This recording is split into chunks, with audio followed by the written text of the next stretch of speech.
Graças a Deus, o governo do estado decretou que agora podemos ter 100% da lotação da igreja.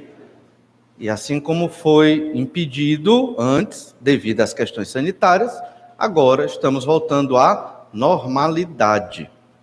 E você pode sentar com sua família e tudo, é claro, talvez se você ainda se sente inseguro, e a gente entende que isso acontece, fica todo mundo aí na família, né? Está todo mundo em casa. Acho que vocês não estão em casa de máscara. E aí podem ficar juntos, se assim se sentirem mais seguros. Mas nós vamos voltando à normalidade, obviamente, com a máscara e com o álcool gel. Mas graças a Deus, porque estamos novamente reunidos para adorar ao Senhor hoje à noite. E hoje vamos observar um dos assuntos mais importantes da Escritura e, obviamente, da Epístola de Paulo aos Romanos, que trata exatamente da nossa fé no Senhor Jesus Cristo. E talvez para alguns seja até um assunto já repetido, eu já sei, já conheço, pois é, mas é o fundamento da nossa fé. E sempre devemos nos alegrar e vibrar ao falar sobre a nossa fé no Senhor Jesus Cristo. Como cantamos hoje, várias vezes cantamos em adoração a Deus, mas obviamente também para sempre nos lembrarmos da enorme graça de Jesus por nós. E é isso que nos faz obedecer a Deus, deixar certas coisas de lado para agradar a Deus, viver segundo a vontade dele. O que é que nos faz rejeitar, digamos assim, muitas coisas desta vida terrena, estou falando até de coisas lícitas, para poder agradar e adorar o Senhor? É o tamanho do amor do Senhor Jesus Cristo. Nenhum crente deve estar vindo à igreja assim, se sentindo obrigado, né? Vou porque é o jeito. Às vezes tem que vir obrigado, mas não deveria, né? Deve vir por quê? Olha o tamanho do amor de Deus por mim, como nós cantamos hoje.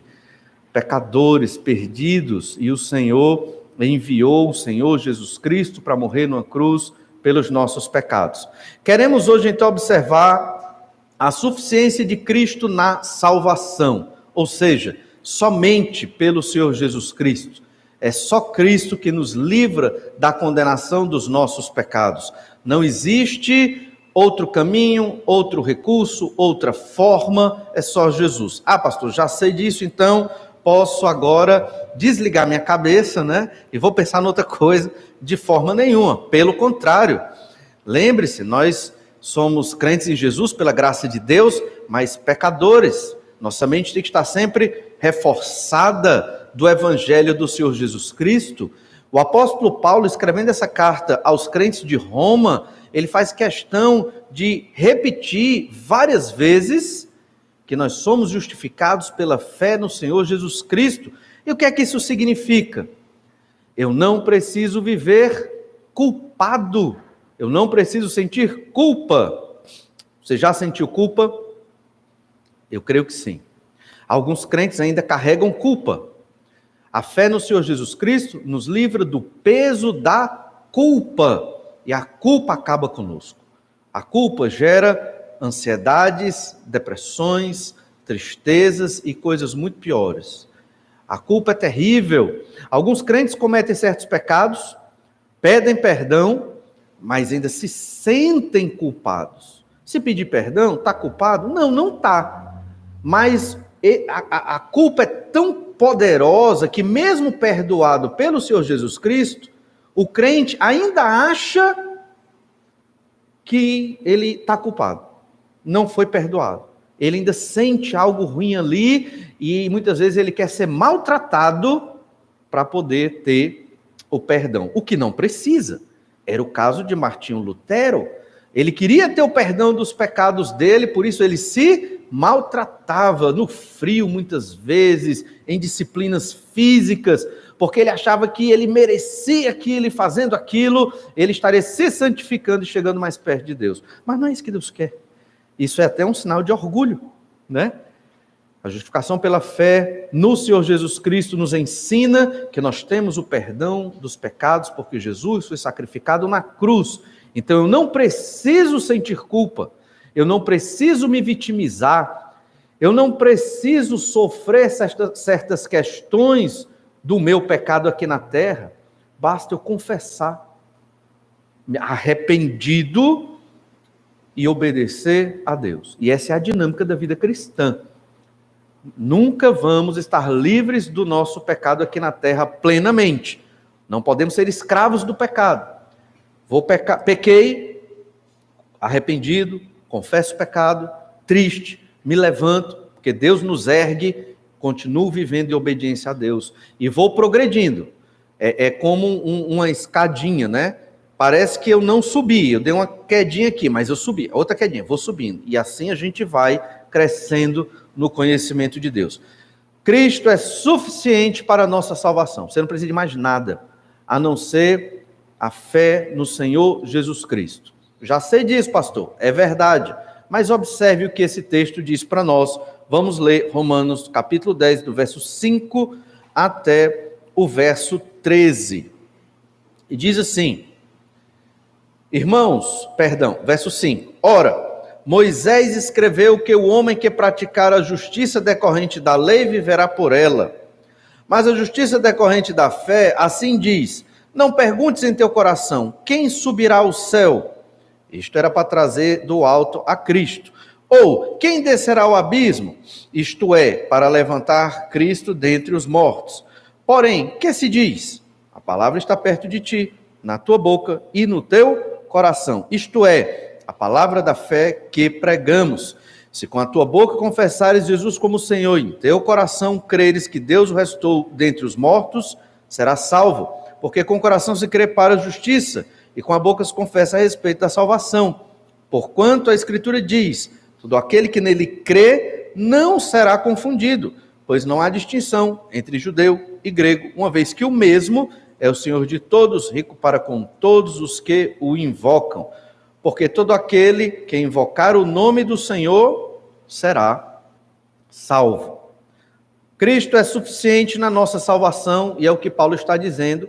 Ele vem argumentando isso ao longo de toda essa epístola. Primeiro, nós vimos do capítulo 1 ao capítulo 3, todo ser humano nasce condenado no seu pecado, completamente depravado. Essa depravação total que nós falamos muito, significa que o homem está todo corrompido pelo pecado, não há nada no ser humano que não seja corrompido pelo pecado. Isso não significa que cada ser humano e indivíduo vai externar o máximo do potencial do seu pecado, nem sempre isso vai acontecer. Alguns vão externar o máximo de pecado possível, outros nem tanto, vão pecar com certeza, mas muitas vezes, óbvio, pecado é pecado, mas muitas vezes os efeitos em sociedade acabam sendo menores, mas ainda é pecado. Mas a depravação total se refere ao fato de que tudo no ser humano, em você e em mim, foi corrompido pelo pecado. Até aquela pessoa que vai ajudar outro que está passando necessidade. Isso não agrada a Deus? Em um certo sentido, sim, mas muito mais não. Por quê? Porque muitas vezes aquela pessoa que não tem Cristo como Senhor e Salvador, que não conhece a palavra, que não sabe o que é a graça de Deus, ajuda aquela pessoa, sim, na prática, e Deus usa essas pessoas que estão sem Cristo. Mas a motivação dela que está ajudando não é a glória de Deus. Eu tenho repetido isso, porque eu quero que os irmãos entendam que ajudar, ter uma boa ética, um bom comportamento, não faz de você crente no Senhor Jesus Cristo, certo? Então essa pessoa que foi caridosa e ajudou, ela pode ter feito isso por causa da culpa. Ela se sente tão culpada que ela quer ajudar alguém para compensar. É os extremos, né? Uns querem apanhar e sofrer para compensar o pecado. Outros querem dar tudo para os pobres para compensar o pecado. E nada disso agrada a Deus. Deus não quer esses extremos. E o que é que Deus quer? Deus quer que nós amemos os outros para a glória de Deus.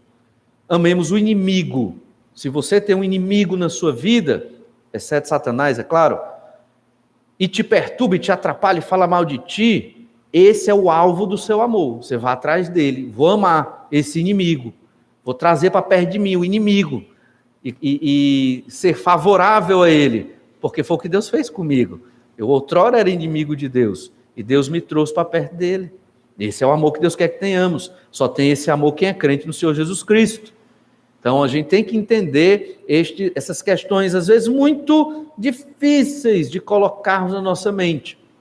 Mas temos que entender, nem tudo que é caridade, ação social, algo humanitário, vai estar agradando a Deus. Eu posso estar fazendo por culpa, posso estar fazendo por desencargo de consciência, posso estar fazendo porque acho que vou conquistar a salvação.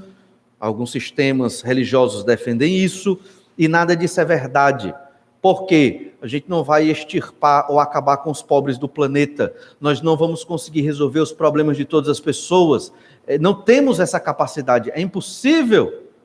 Então, quando você que é crente vai ajudar alguém, perdoar alguém, ser servo de alguém, não é só para fazer ação social. Não é só para estabelecer bons relacionamentos. É para que o nome de Deus seja glorificado. E quando alguém observar, rapaz, por que você age assim? Esse é o momento de glorificar a Deus. É porque o Senhor Jesus Cristo morreu na cruz pelos meus pecados.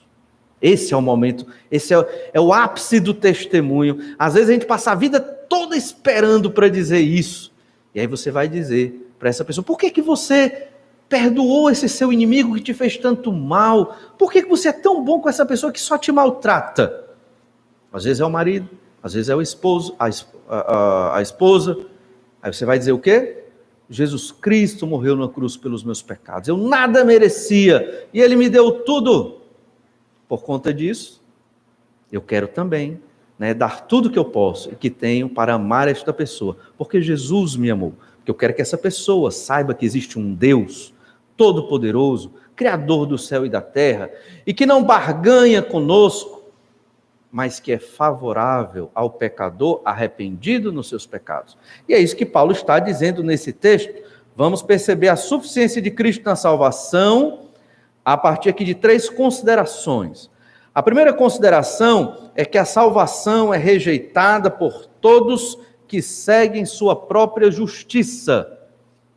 A salvação de Cristo Jesus, ela é rejeitada por todo ser humano que segue a sua própria justiça. Eu já falei há pouco dessa justiça. O que é a justiça do homem? Eu pago, eu compro. Você sabe qual é o país, pelo menos na última estatística que eu li, pode até estar desatualizada, mas o país que mais é ligado à igreja romana é a Espanha, por incrível que pareça.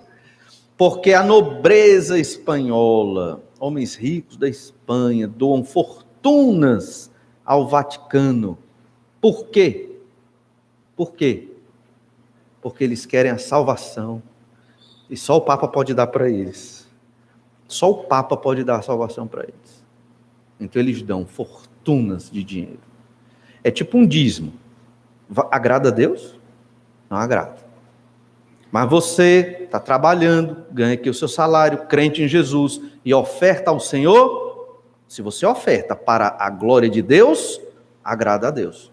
Isso aqui não é para forçar você ou motivar você a ofertar, não. Isso é explicando como o ato de fazer algo necessariamente não está correto. Está correto se é para a glória de Deus, dentro do que o Senhor ensina. O pecador religioso, ele cria sua própria justiça. Ah, pastor, nunca matei, nunca roubei, eu acho que eu sou um crente bom. Eu venho todo domingo à noite, acho que eu sou um crente bom. Eu até leio um salmo aqui, eu taco lá, eu acho que eu sou bom.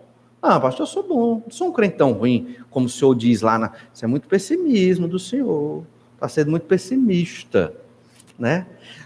Ok, você pode pensar dessa forma. Vamos ler a Bíblia. Vamos ler a Bíblia. Qual o comportamento dos homens santos de Deus na Bíblia? Exceto Jesus, que não teve pecado. Todos eles reconheceram o profundo pecado. Quem aqui levanta a mão e diz, não, eu sou tão fiel quanto o apóstolo Paulo? Eu não tenho coragem. Mas vejo tanto que ele reconheceu dos pecados dele publicamente. Não é verdade?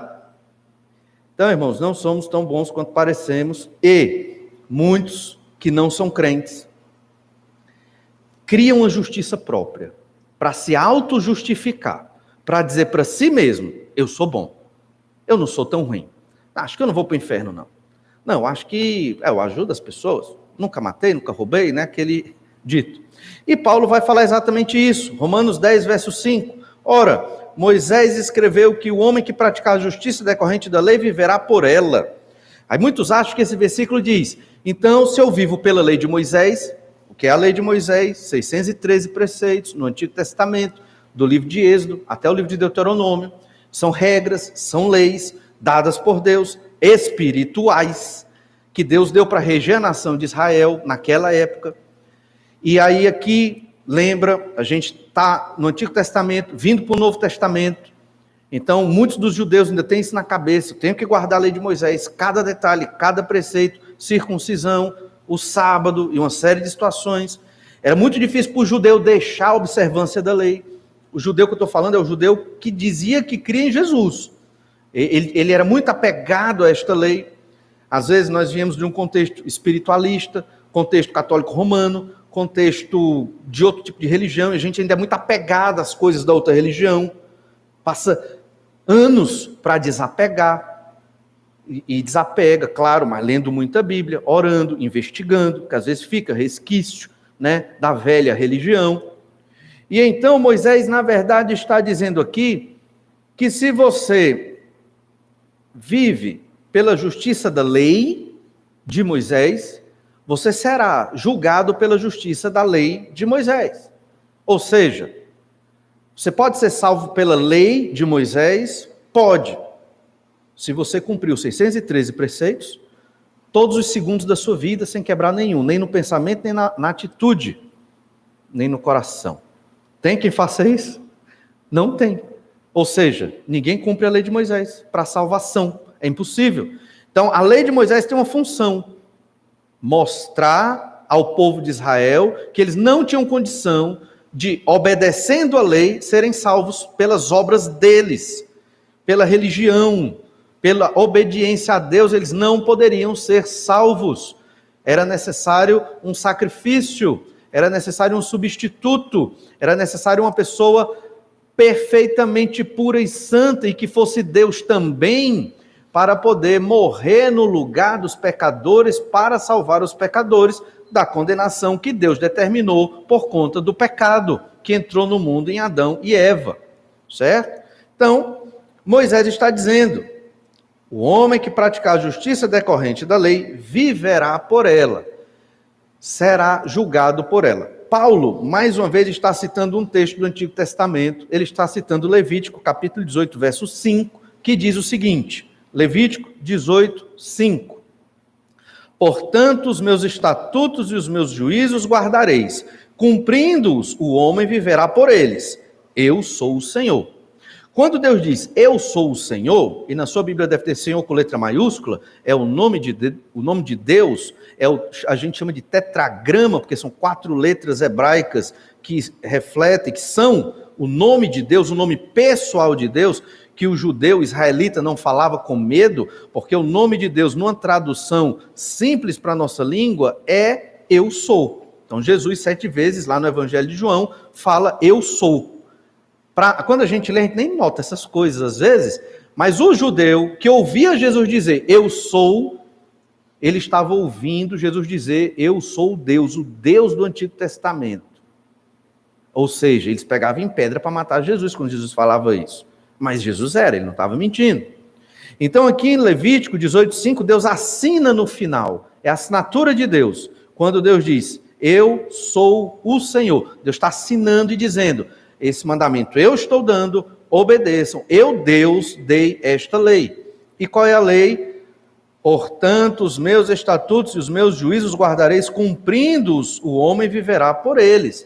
Obviamente que Deus está ensinando isso no livro de Levítico, para que o crente do Antigo Testamento viva em santificação guardando a lei. Mas o judeu, da época do apóstolo Paulo, até antes, período intertestamentário e até esse período aqui, ele entendeu esse texto de outra forma, de Levítico 18:5. Ele começou a interpretar esse texto como, se eu viver guardando os mandamentos, eu terei a salvação. Então, salvação por obras pela guarda dos mandamentos. E o apóstolo está querendo ensinar exatamente o contrário. Paulo está dizendo, não é assim que se interpreta. Então veja que naquela época, havia uma disputa de interpretações na Escritura. Às vezes, talvez você ache complicado os dias de hoje também. Existe, uma igreja interpreta uma coisa de um jeito, outra igreja interpreta uma coisa de outro jeito, qual é a igreja certa, como é que a gente entende? Irmãos, isso sempre existiu debaixo do céu, no Antigo Testamento, no Novo Testamento, com a nação de Israel, falsos profetas, Deuteronômio 13, Deus já falava dos falsos profetas ali, que viriam para provar a fé de vocês. Então sempre vai existir gente que interpreta a Bíblia errada. E você tem que ler sua Bíblia, para entender sua Bíblia, para interpretar da maneira correta, para poder viver pela fé para a glória do Senhor. Então você não pode se acomodar. E, eu confio no pregador tal, não, o que ele diz 100%, não, peraí, você tem que ler, investigar, isso é muito importante. E então Paulo ele começa a dizer o que Moisés falou, o que Moisés disse lá em Levítico 18:5 foi, que você vivendo pela guarda da lei, certamente você vai se santificar e agradar ao Senhor. Moisés não está dizendo que você será salvo pela guarda da lei. Gálatas 3, verso 12, Paulo traz essa mesma interpretação. Ora, a lei não procede de fé, mas aquele que observar os seus preceitos, por eles viverá. O mesmo versículo, Levítico 18:5. Ele está dizendo, não é pela fé. Em que sentido? A lei não traz a fé para a salvação. Você guarda a lei para agradar a Deus, para a glória de Deus. Então, fomos criados para as boas obras, Efésios 2:10. Você vive nas boas obras hoje para a glória de Deus, mas estas boas obras, elas não movem 1 milímetro a mais para que você seja salvo. A salvação é somente pela fé no Senhor Jesus Cristo, é de graça, é pela graça, você não faz nada para ter esta salvação. E isso, em um certo sentido, nos humilha, porque mostra que nós não temos como pagar, nós não temos como comprar, né? Mesmo com a tentativa de religiosidade, de engajamento numa igreja, isso não paga a sua salvação. É necessário arrependimento e fé no Senhor Jesus Cristo. Ainda em Gálatas 3:13, Cristo nos resgatou da maldição da lei, fazendo-se Ele próprio maldição em nosso lugar. Porque está escrito, maldito todo aquele que for pendurado em madeiro. Vamos pegar só a primeira parte do versículo que nos interessa aqui. Cristo nos resgatou da maldição da lei. A lei é uma maldição? Sim. Em que sentido? Ela mostra que somos pecadores. No caso, os israelitas, né? Os tempos passaram. Nós não observamos a lei de Moisés hoje.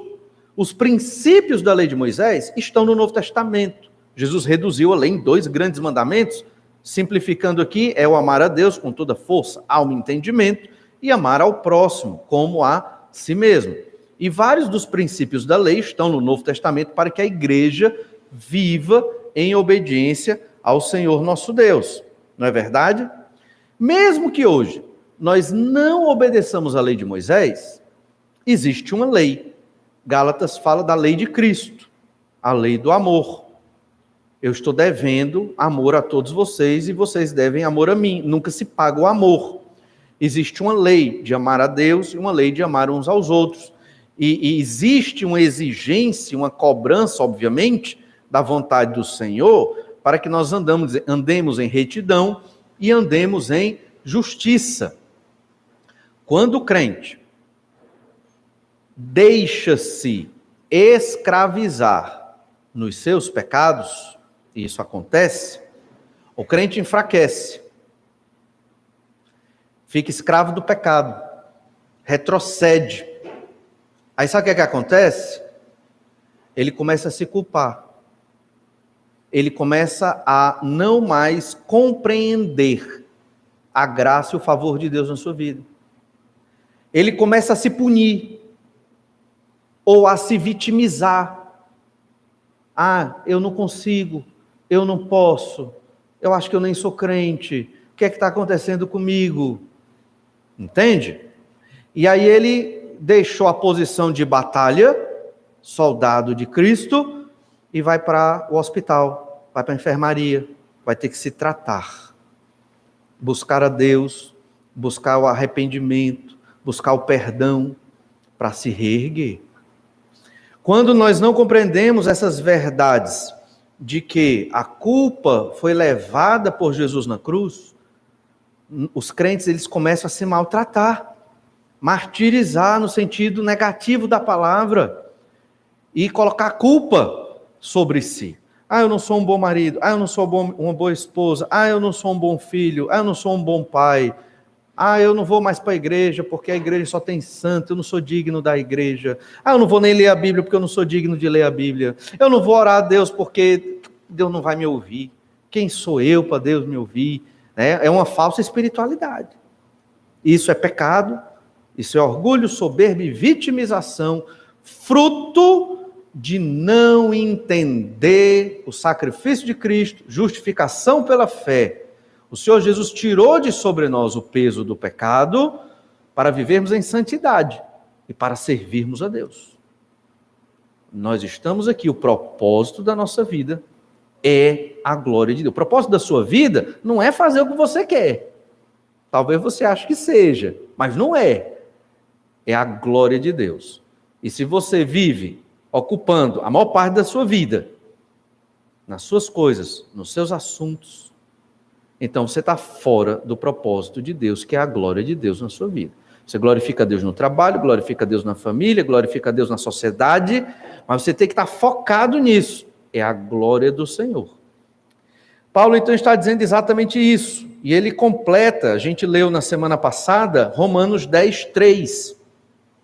Porquanto, desconhecendo a justiça de Deus e procurando estabelecer a sua própria, não se sujeitaram a que vem de Deus. O homem, ele não quer a justiça de Deus. Ele quer a sua própria justiça, que normalmente é salvação por obras, é pagar, é sofrer, é algo nesse sentido. Mas a justiça de Deus é pela graça, é de graça, é um favor, é mediante a fé. Jesus pagou tudo. O amor de Cristo nos constrange. Então, quando eu vou servir ao Senhor, eu não vou servir a Deus como se eu estivesse fazendo um favor para Deus. E é o que muitos crentes fazem. Senhor, eu vou fazer um favor para o Senhor. Hoje eu vou para a igreja. Senhor, eu vou fazer outro favor para o Senhor. Eu vou até cantar. Senhor, eu vou fazer outro favor para o Senhor. Eu vou até abrir minha Bíblia hoje. Acredita nisso? Pois os crentes, muitos, são assim. E tem que se arrepender dos seus pecados. E suplicar a Deus o favor dele. Porque, na verdade, o que nos move para servir e glorificar o nome de Deus é o favor de Deus, a graça, o sacrifício de Cristo. Eu imagino que quando nós estivermos com o Senhor, já ressurretos, a gente vai pensar, Senhor, se eu soubesse que seria tudo isso, eu teria feito mais lá na terra. Eu teria feito mais para a glória do nome do Senhor. O Senhor me deu tanta coisa aqui no novo céu e na nova terra, esse novo corpo, e eu fiz tão pouco para o Senhor. E todos nós, irmãos, fazemos pouco para Deus. Não tem aquele crente que diga, Senhor, já fiz muito hoje, chega, acabou minha cota. Não existe isso. Sempre estamos devendo ao Senhor, mas graças a Deus que o nosso Senhor, Ele é maravilhoso, Ele é gracioso, Ele é bondoso, perdoador, tem paciência com os nossos erros. Então não seja orgulhoso, não sejamos orgulhosos. Busquemos o Senhor, Ele está aí pronto para nos restaurar, edificar e fortalecer, porque Ele é maravilhoso. E o verso 4 diz, Romanos 10, 4, porque o fim da lei é Cristo para a justiça de todo aquele que crê. O fim da lei em que sentido? A lei não tem mais efeito sobre nós, nem a lei de Moisés, nem a lei do nosso próprio coração, da nossa mente, tem efeito sobre nós. Por quê? Porque temos o perdão em Cristo Jesus. Isso não é um passe livre para eu viver no pecado. Paulo já tratou disso, no capítulo 6, 7 e 8 dessa mesma epístola. Eu fui salvo não para viver no pecado, pelo contrário, fui salvo para glorificar o nome do Senhor e viver para Deus. E é por isso que entendemos que quando diz que o fim da lei é Cristo, significa que a lei não mais é maldição para nós. A lei não mais me afeta, não me condena, porque eu fui salvo pelo Senhor Jesus Cristo. Eu não preciso carregar culpas. Agora, se eu volto a ser escravo do pecado. Talvez por isso que eu seja um crente triste. Por que às vezes o crente é triste? É porque ele vive no pecado. Às vezes é um pecado explícito, às vezes é um pecado na mente e no coração. E é necessário o crente, usando a palavra num bom sentido aqui, se converter novamente. Não quer dizer que ele vai ser salvo de novo, entendam.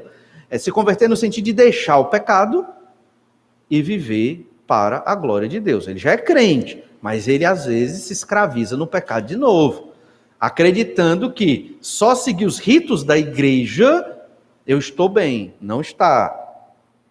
Tem que trabalhar o coração. Você já tem que chegar aqui para glorificar a Deus com seu coração preparado, trabalhado, arrependido.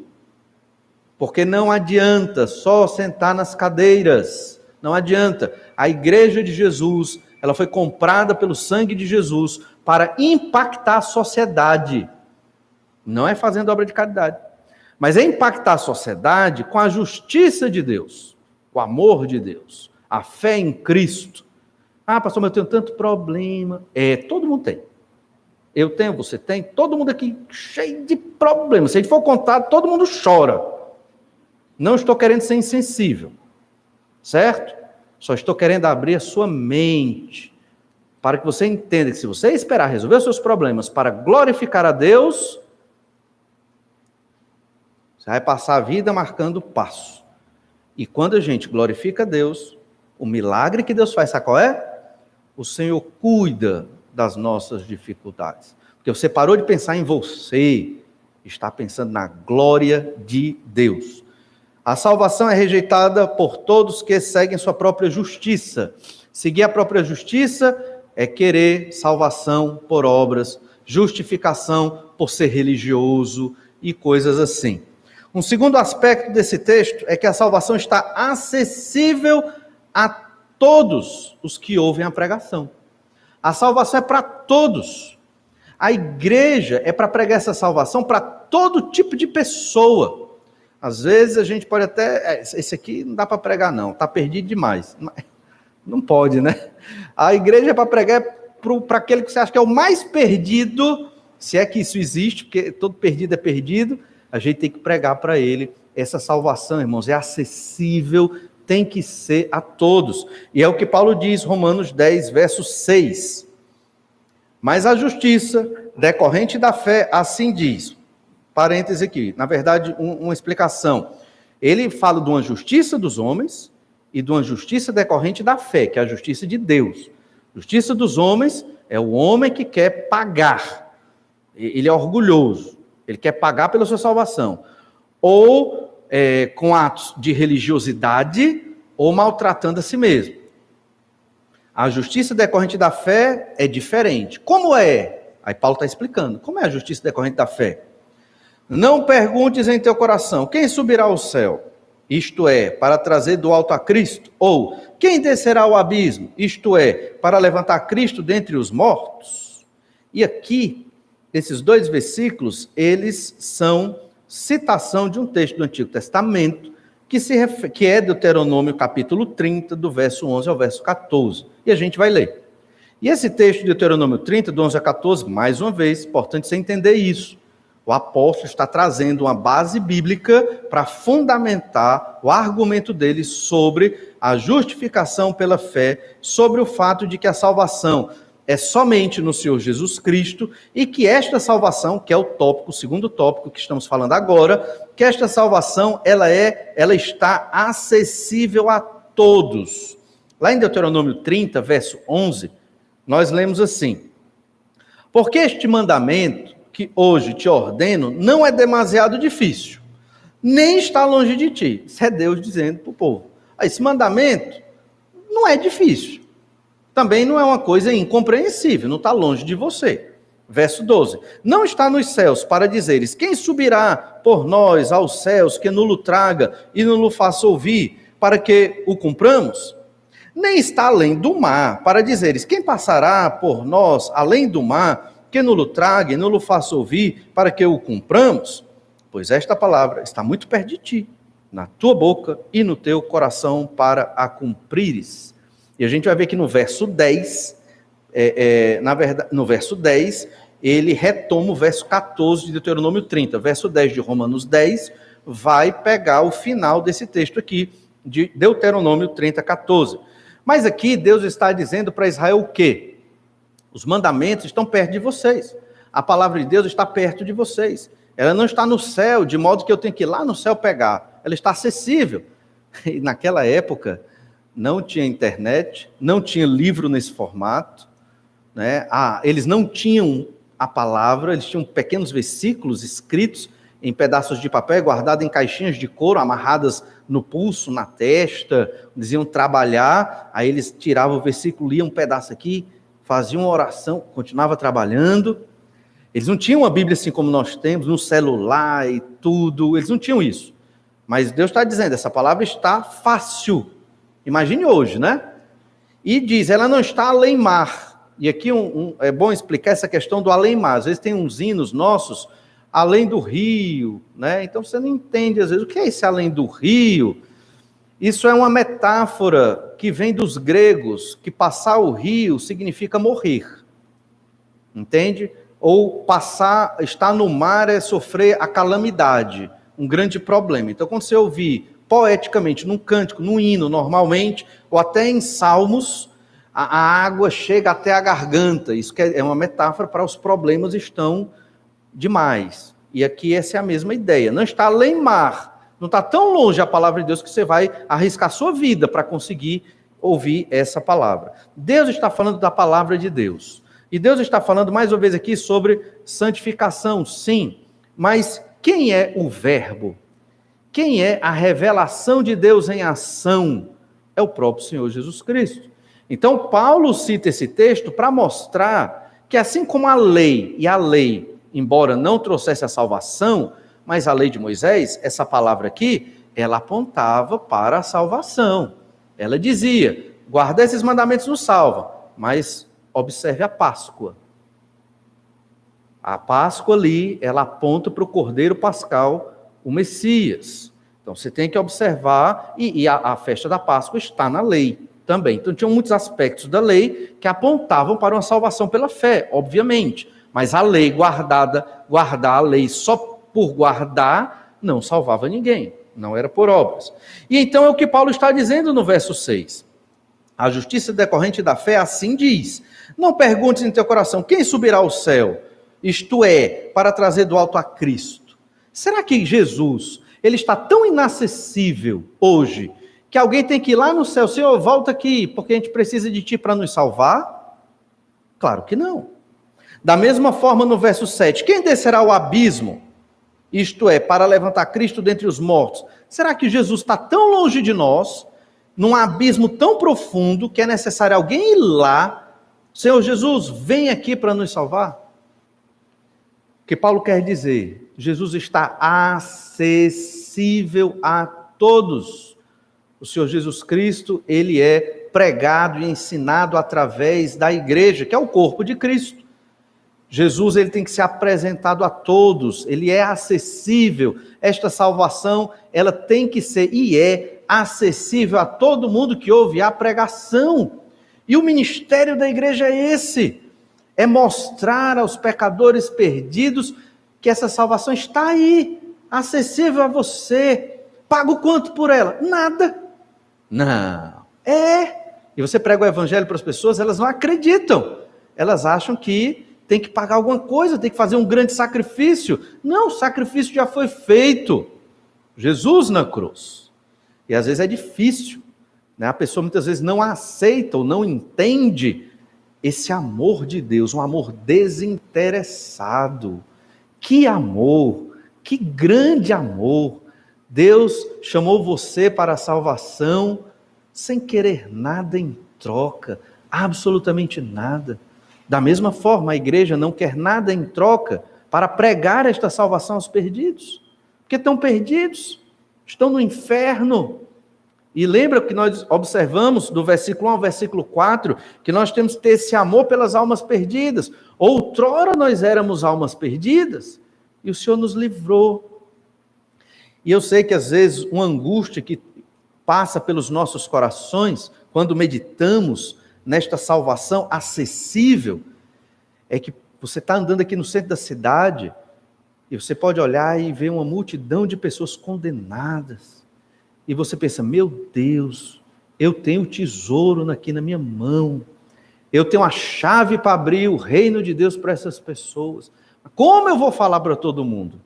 Dá uma certa inquietação, angústia. Às vezes é um familiar, às vezes é um amigo do trabalho, às vezes é alguém que você encontrou.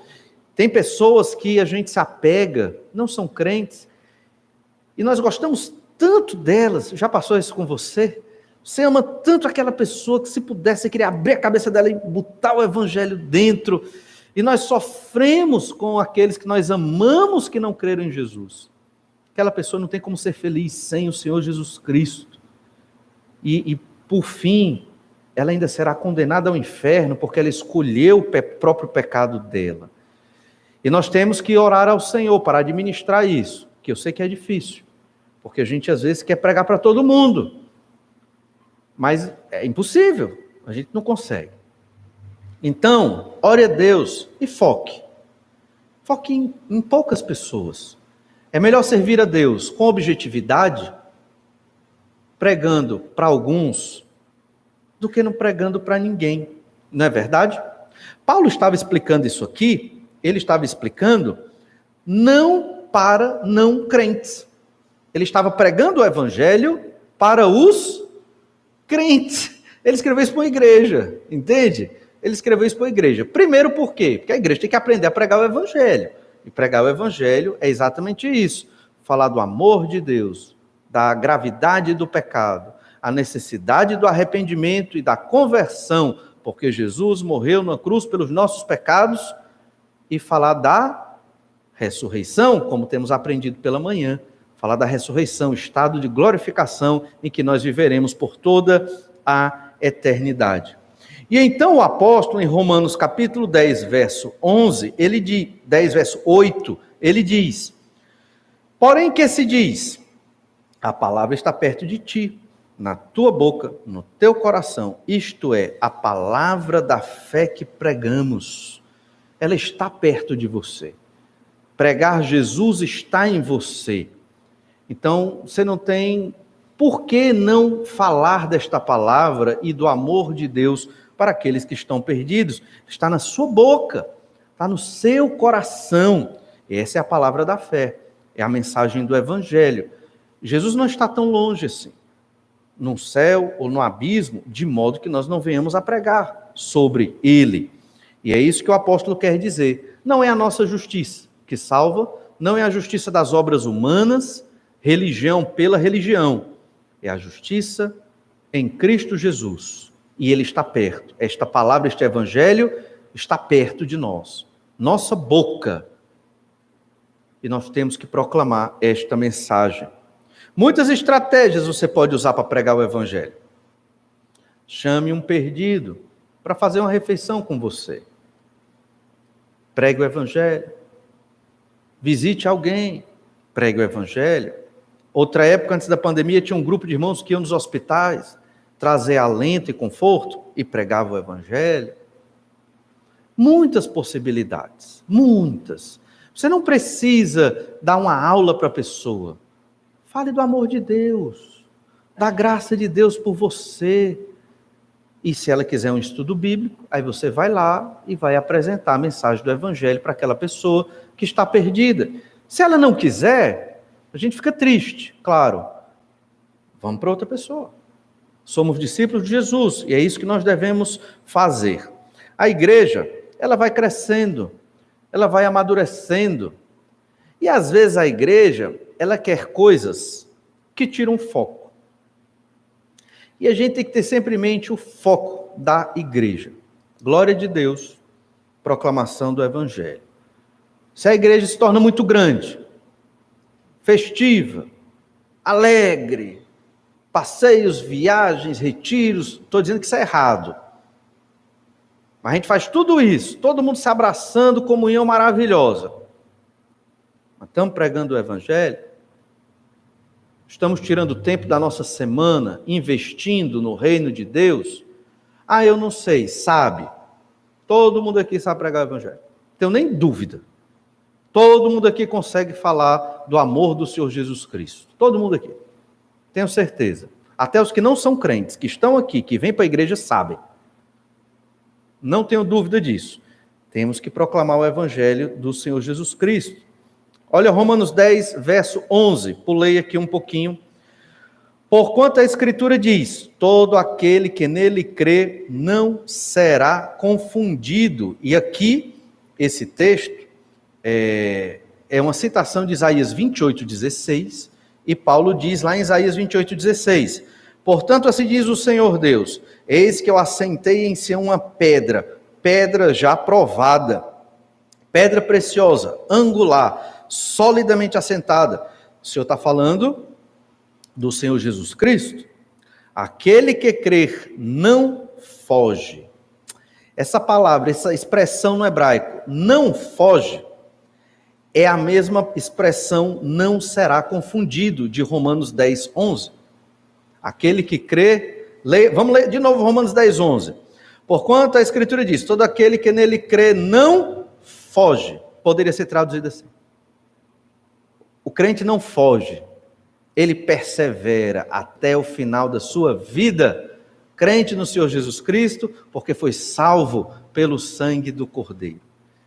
Agora, na nossa peregrinação, assim como os crentes aqui de Roma, nesse período do primeiro século, estão sendo desafiados pelo apóstolo Paulo para pregar o evangelho, nós também temos que pregar a palavra do Senhor. Não podemos nos acomodar. 10 anos de convertido, 20 anos de convertido, 30 anos de convertido, 50 anos que eu sou crente, eu prego o evangelho. Porque é isso que Jesus quer. Essa é a missão da igreja. É proclamar o evangelho ao perdido. O amor pelas almas perdidas jamais pode sair do nosso coração. Se eu me torno crente da igreja, religioso, que não falo do evangelho. Então, começou um período de frieza espiritual na vida desse crente. E começou um período de incredulidade. E muitas vezes o que segura é a religiosidade. Não é a fé no Senhor Jesus Cristo. Estou dizendo que a pessoa não é crente.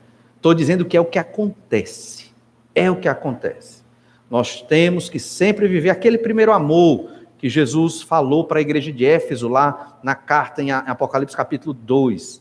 Aquele primeiro amor, aquela alegria da salvação, ela tem que ser perene e constante até o último dia da nossa vida. Como? Vão ter altos e baixos.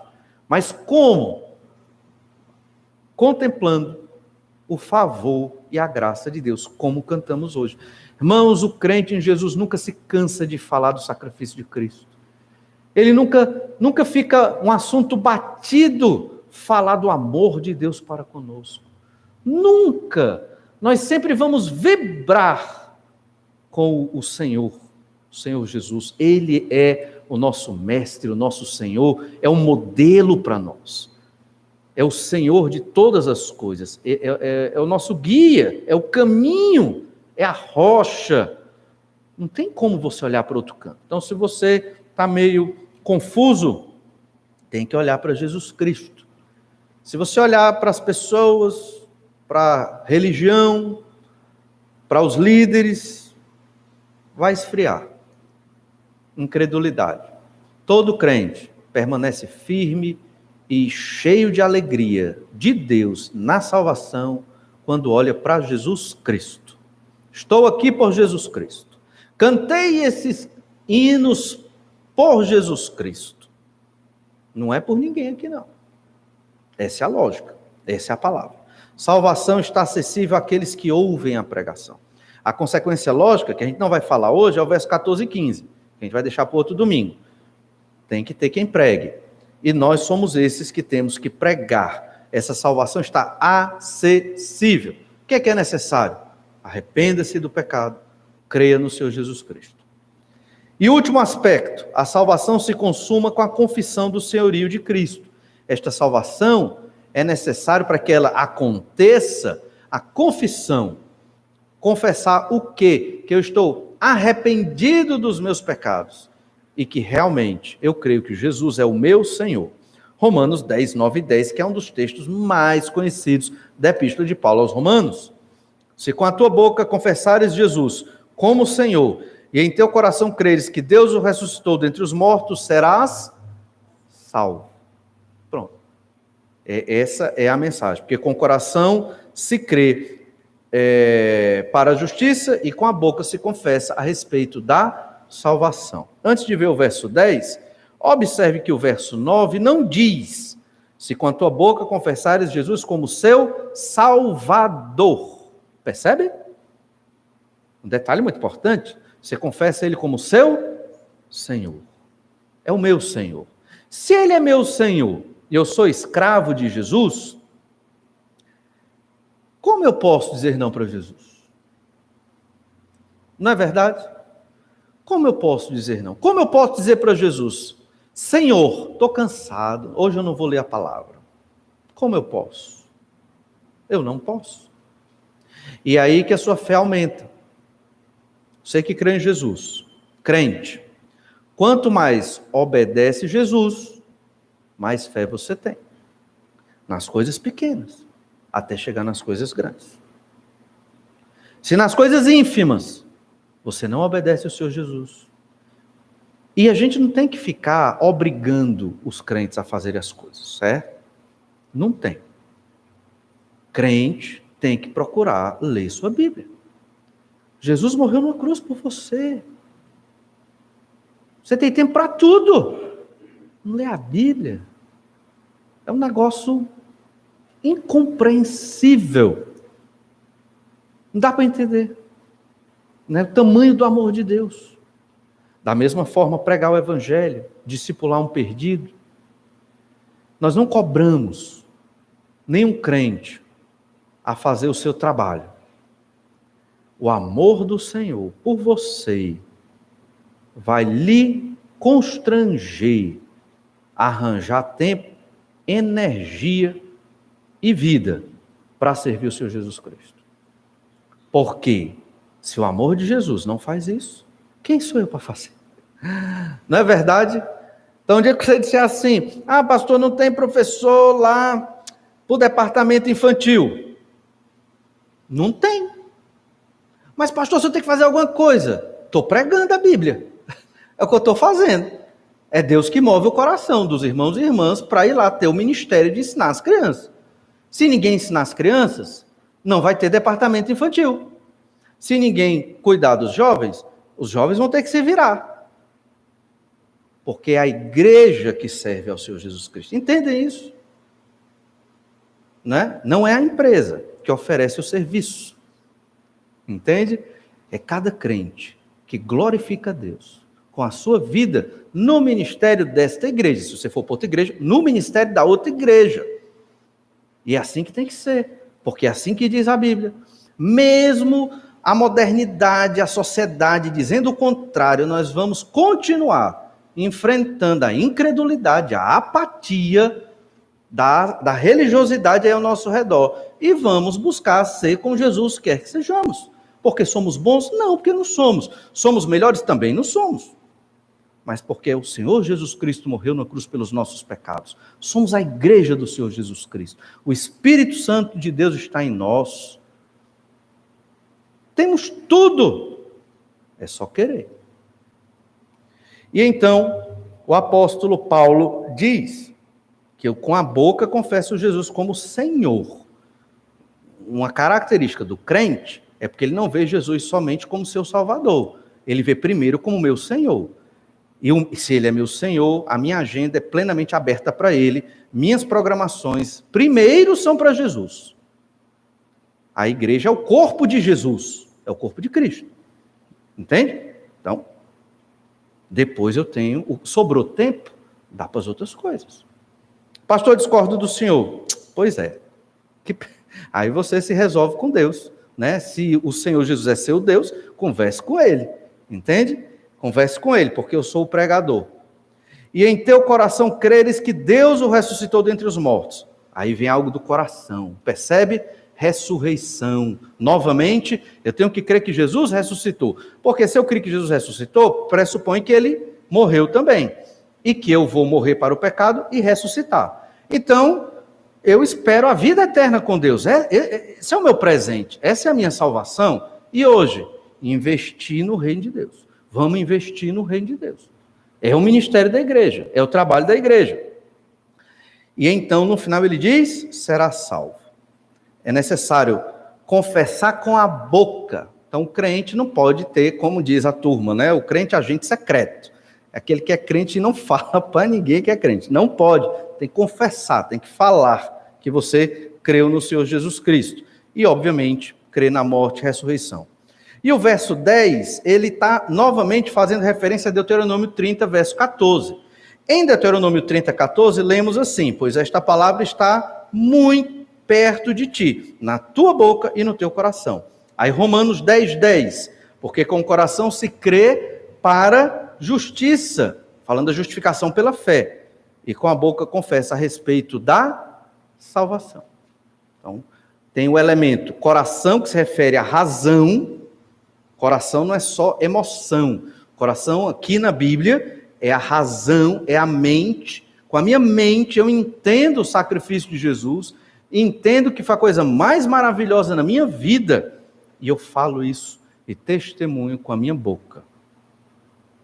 E então, entendemos que essa pessoa creu no Senhor Jesus Cristo, e Paulo está de modo muito claro dizendo, não é a lei de Moisés que salva, não é a justiça pessoal que salva, é confessar Jesus como seu Senhor e Salvador. Lá em Mateus 7, 21, nós lemos, nem todo o que me diz Senhor, Senhor entrará no reino dos céus, mas aquele que faz a vontade de meu Pai que está nos céus. Diferente dos muçulmanos, que é só eles lerem aquela frasezinha, né? Alá é o único Deus e Maomé é o seu profeta. Pronto, agora eu sou muçulmano. O crente não é só falar. Não, eu creio em Jesus. Não é só falar. O coração tem que estar transformado. Isso é uma ação do poder de Deus. Porque se o coração não está transformado, foi só da boca para fora. Aí aquela pessoa que diz que é crente, ela não se comporta como crente. É aquela pessoa que diz que creu e não creu no coração, ela acha a igreja estranha, diferente. O que está acontecendo? Aí você vai para Mateus 7, 21, Jesus pregando no Sermão do Monte, nem todo que me diz, Senhor, Senhor, e aqui é um fervoroso, Senhor, Senhor, né, gritando, entrará no reino dos céus. Mas quem entra no reino dos céus é aquele que faz a vontade de Deus. O crente, justificado pela fé, baseado no sangue do Senhor Jesus Cristo, ele quer fazer a vontade de Deus. Ele quer. Ele é impulsionado a fazer. E ele vai fazer a vontade de Deus. Porque o Senhor é por ele. Aquele que diz que é crente e não faz a vontade de Deus, não tem esse amor por Jesus, não entende que a igreja é a obra de Deus na terra, é o corpo de Cristo. Talvez foi só com a boca. Tem que ser com o coração, a mente, transformado pelo poder do Espírito Santo. E Romanos 10, 12 e 13 diz, pois não há distinção entre judeu e grego, uma vez que o mesmo é o Senhor de todos, rico para com todos os que o invocam, porque todo aquele que invocar o nome do Senhor será salvo. Invocar o nome do Senhor significa chamar pelo nome. Invocar aqui é chamar pelo nome de Jesus. A ideia aqui é, Jesus, eu entendi, eu estou perdido, a vida que não tem sentido. Eu entendi que o meu pecado me condena e não tem para onde eu correr. Eu entendi que se eu não crer no Senhor, eu vou para o inferno. Senhor Jesus, vem até mim, me visita. Essa é a oração. Me salva. Estou perdido em todos os sentidos. Espiritualmente, emocionalmente, psicologicamente, fisicamente, nos relacionamentos, tudo perdido. Corrompido, desgraçado. Essa é a vida de todo aquele que não tem Jesus como seu Salvador. É uma desgraça. As pessoas não reconhecem, porque o pecador é orgulhoso. Ele vive a desgraça só para ele. E ele carrega o pecado aqui. A culpa do pecado. Imagine um pecador, 10, 20, 30, 40 anos, carregando a culpa do seu pecado. Todo dia. É um sofrimento psicológico, emocional, terrível. E no final das contas, se não crer, inferno de fogo. Porque rejeitou dar glórias a Deus. Chamar pelo nome de Jesus aqui, invocar é chamar pelo nome, é clamar para que Jesus realmente salve. E isso é para todos, judeus, gregos, homens, mulheres, todas as pessoas. Jesus Cristo é suficiente para a salvação. A salvação é espiritual, sim. Há um novo nascimento. Nasce um novo espírito, digamos assim, uma nova natureza em nós. Mas não é só espiritual. Ela salva a nossa família. O crente começa a ver a família com outros olhos. O marido que só pensava em si, que era alcoólatra e adúltero, ele se arrepende do pecado e volta, fica com a esposa e com os filhos. A esposa, que não queria saber do marido, só pensava em si, ao crer em Jesus, o marido é ruim mesmo, mas eu vou investir nesse homem. Por amor a Deus, ao Senhor Jesus Cristo, Ele vai me capacitar. Aqueles que tinham inimigos, vão lá amar os seus inimigos. Jesus transforma a vida da gente, espiritualmente, mas em todos os outros aspectos. E inclusive nos dá força, porque você amar quem não lhe ama é difícil. Amar quem gosta de você é fácil. Mas amar quem não lhe ama, amar uma pessoa distante, não é fácil, mas Deus nos capacita, nos reveste de poder. Esse é o poder de Deus. Deus é amor. Amor para nos tirar das trevas do pecado e nos receber. E nós temos que fazer a mesma coisa. Por isso Jesus lá, em João 15, diz que a marca do discípulo de Jesus é o amor. A salvação de Cristo em nós, ela é completa. Não é só um aspecto religioso. Ela nos salva em todos os sentidos. Olhe para trás e veja o tanto de graça e bênção que Deus já fez na sua vida, você que creu no Senhor Jesus Cristo. Certamente você vai ter muito para louvar e agradecer ao Senhor. A suficiência de Cristo na salvação é o que nós devemos pregar àqueles que estão perdidos, porque nós somos a igreja do Senhor Jesus. Que Deus nos abençoe, nos ajude, nos fortaleça, para que amemos o Senhor e levemos essa mensagem de salvação. Obrigado, Pai amado, por tão grande amor, tamanho que as palavras são insuficientes para expressar o tanto que o Senhor nos ama e o tanto que o Senhor sacrificou para nos trazer para perto de Ti. Aprendemos na Tua palavra, Senhor Deus, que nós não temos uma justiça própria, não temos obras para oferecer para a nossa salvação. Aprendemos que o Senhor Jesus está perto de nós. Graças a Ti, um dia, reconhecemos os nossos pecados e nos voltamos para Ti, porque o Senhor nos chamou e nos fez voltar para Ti, pela Tua graça, misericórdia e amor. Senhor Deus, temos tantas bênçãos e somos tão felizes que nem percebemos. Capacita-nos a estarmos levando esta mensagem de salvação somente pela fé no sangue do Senhor Jesus Cristo, que é o valor mais importante da nossa vida. Nos ajuda a levar essa mensagem para aqueles que jazem nas trevas do pecado. Ajuda-nos a ter amor por estes, a ter empatia. Outrora estávamos condenados, hoje somos filhos da luz. Capacita-nos, Senhor Deus, a amar estes que ainda estão perdidos e salva aqueles que o Senhor quiser, aqueles que são teus. É o que eu te peço. Peço que o Senhor abençoe e transforme a tua igreja. E oro em nome do Senhor Jesus. Amém. Nesta oração silenciosa, você pode continuar orando ao Senhor e falando para Deus tudo que você observou da palavra dele nessa noite. Vamos orar então e assim estamos despedidos. Deus abençoe a todos e uma boa noite.